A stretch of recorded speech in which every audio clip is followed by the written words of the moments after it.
sanwó tán 5,000 àbí kẹlẹ̀ owó kan. Ó nira nílọrin yìí lórí pé káwọn èèyàn tún àyíká wọn ṣe àti rojọ́. A rí i pé inú Islam tí Islam kọ́ wa ni kí a ṣe mímọ́. Ó wá yà wá lẹ́nu pé inú àwọn ọmọlékéwú tá a rí wọn cooperate pẹ̀lú wa. Islam jẹ́ kọ́ wa pé tí a bá kọ́kọ́ ṣàlùwàlá ká kírun kọ́lá tí yẹn bá ní jẹ́nàbà tí ò bá wẹ̀. Wọ́n lágídí àbí kíní a kó wọn lọ sí ọ̀dọ̀ adájọ́ fáìnì wọn àwọn kan tí ò fẹ́ tí ò lówó tí ò san wọ́n kó wọn lọ sí ilé ẹ̀wọ̀n níbi correctional home. Òòrùn ti jọ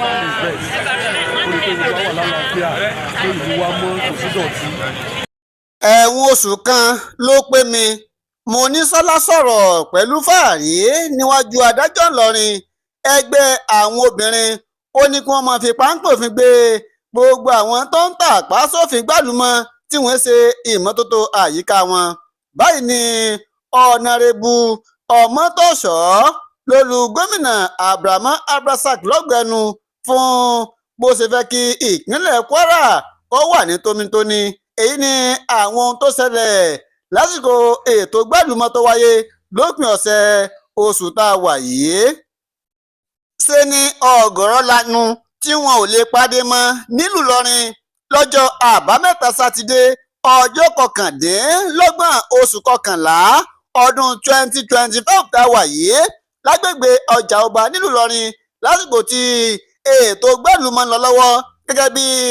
arábìnrin kan abilékọ Monísọ́lá Adésọlá ó ṣe àrífín sáwọn agbófinró ó bu ọlọ́pàá láṣọṣo ó tún ṣe àrífín sí adájọ́ wá bèèrè lọ́wọ́ Monísọ́lá pé ṣé ó lọ fi ẹ̀wọ̀n oṣù kan jura ni àbọ̀sán ẹgbẹ̀rún 5 náírà gẹ́gẹ́ bí owó ìtanràn. Báyìí ni Monísọ́lá lọ sọ̀rọ̀ pẹ̀lú fáàrí tó tún fi akọ sí i ó ní ẹ̀wọ̀n oṣù kan ló pé mi.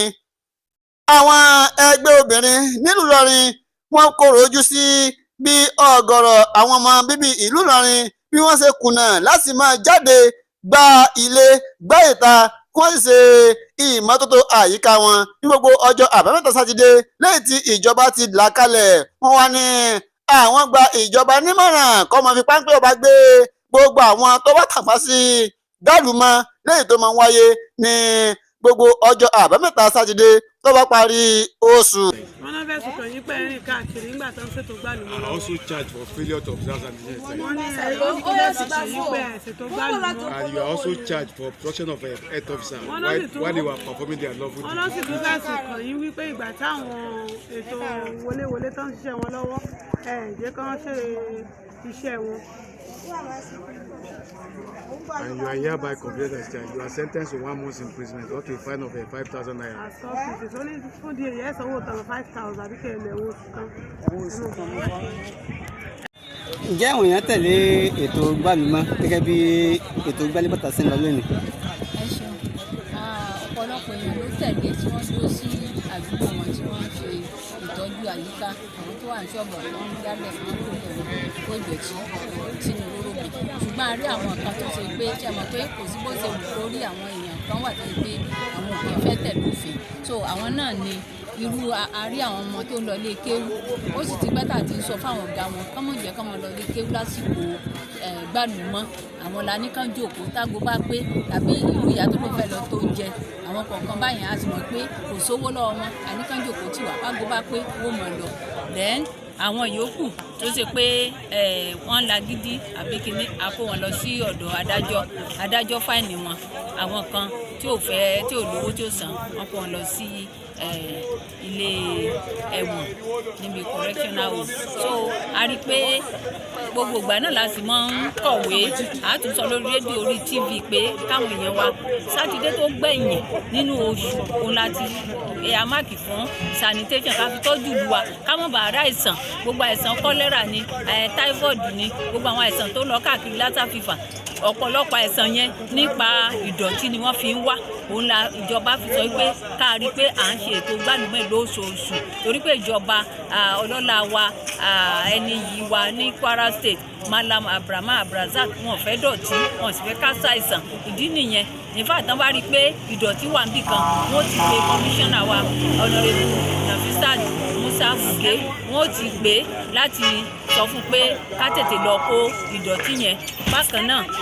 pamsec mi Dr. Abubakar Ayinla èmi náà gẹ́gẹ́ bí director environment gbogbo wa ni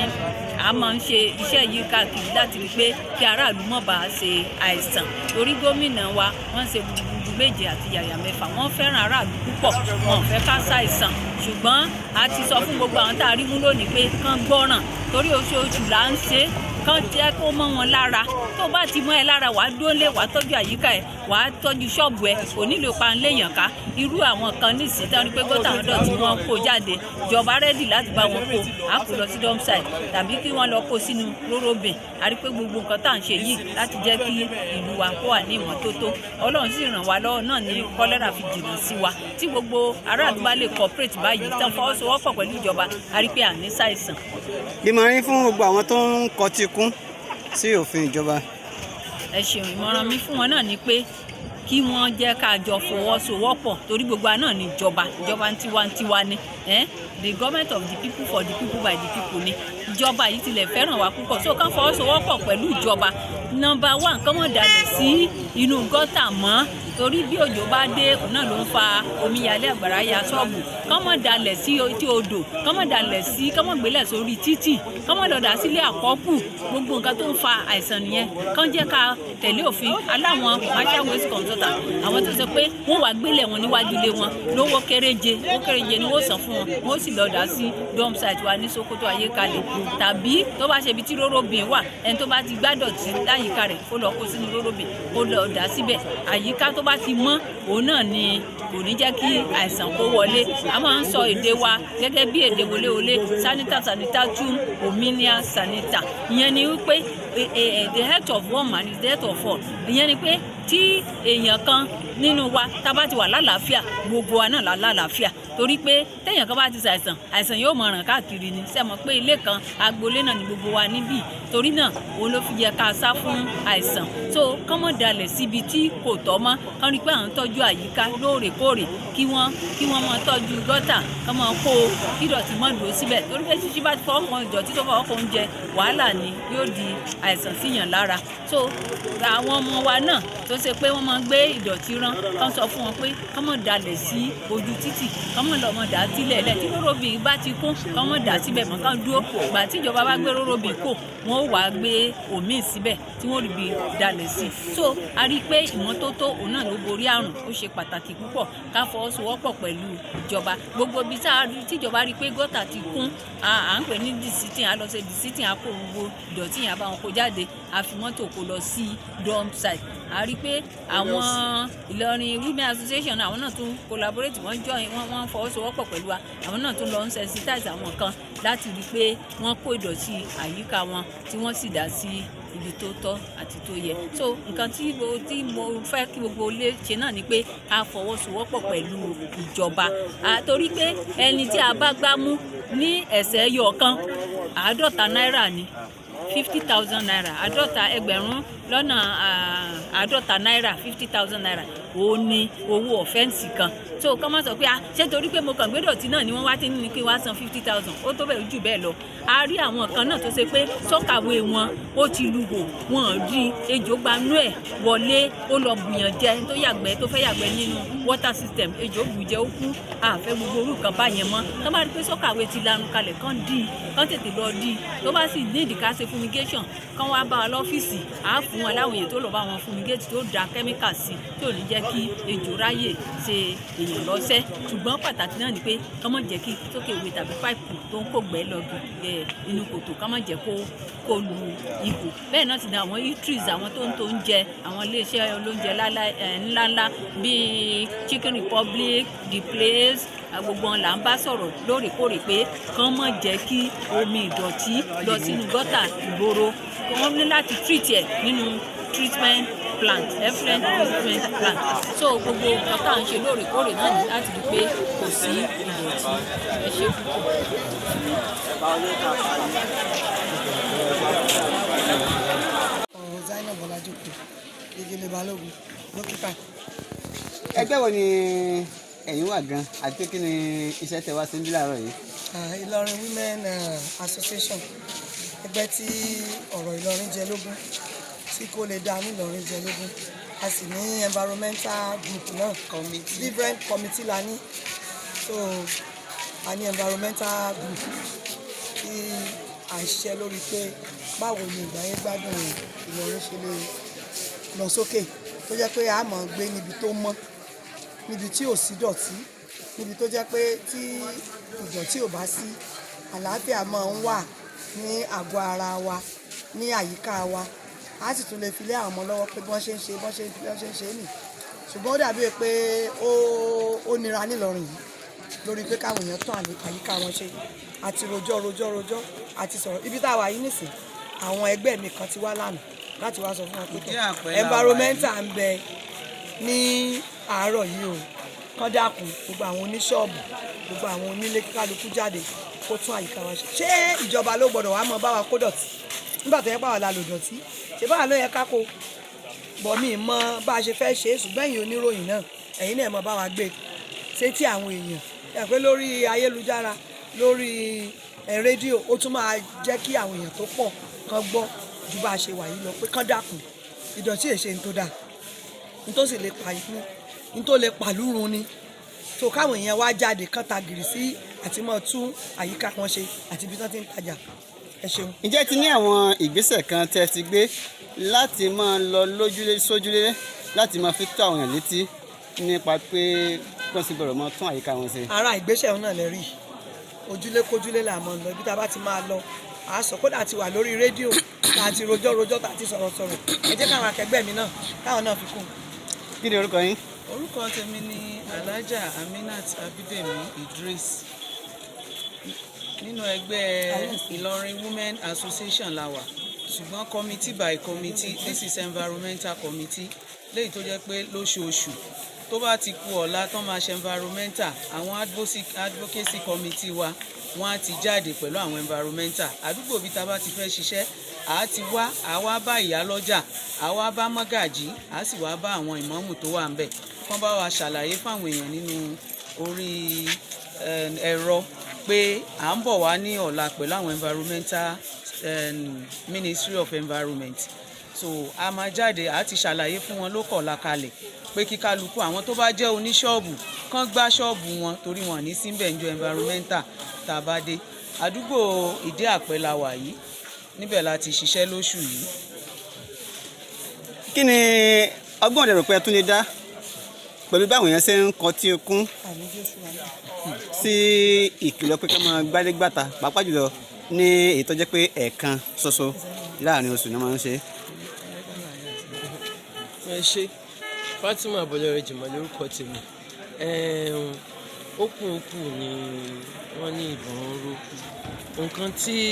èmi rò lórí ọ̀rọ̀ yìí ni pé a ní jẹ́ kó sú wa náà ni, a ní jẹ́ kó sú wa. Nǹkan tí a máa tún ṣe ń sìn ni pé a máa bá àwọn ìyálọ́jà wa sọ̀rọ̀. Gbogbo ọjà gbọ́dọ̀ ní ọjọ́